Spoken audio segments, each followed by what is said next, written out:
253 minn 381 każ ta' ilment lill-amministrazzjoni pubblika u li fl-2019 tresqu quddiem l-Uffiċċju tal-Ombudsman ġew riżolti. Ħabbar dan is-Segretarju Permanenti Ewlieni Sur Mario Kotajjar hekk kif spjega li din hija t-tielet sena konsekuttiva li s-servizz pubbliku qed iwieġeb għar-rapport tal-Uffiċċju tal-Ombudsman u li jitratta s-servizz pubbliku.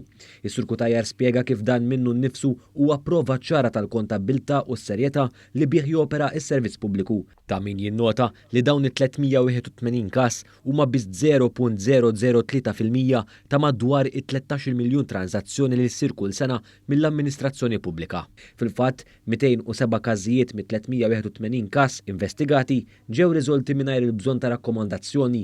Dwar dan is-Sur Kotajjar spjega kif 98% tal-każijiet magħluqa l-ilment tqies li mhux ġustifikat jew li ġie indirizzat kif xieraq. 40 każ biss ġew riżolti bir-rakkomandazzjoni li ġiet implementata.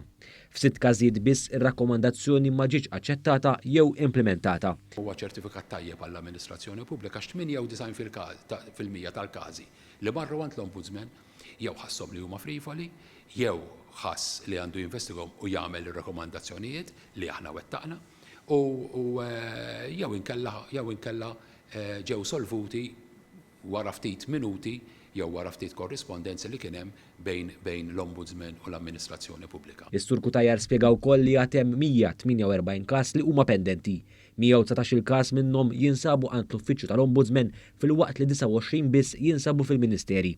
9 każijiet jinsabu sospiżi minħabba proċeduri tal-qorti. Ma dak kollu li jedna li implementajna din is-sena jingħalqu wkoll 84 każ ieħor mis-snin ta' qabel li kienu pendenti li jingħalqu wkoll. Dawn ir-riżultati eċċellenti għas-servizz pubbliku ġew ippreżentati lill-Speaker Angelo Farrugia kif ukoll se jiġu ppreżentati lill-President tar-Repubblika Giorgia Vella.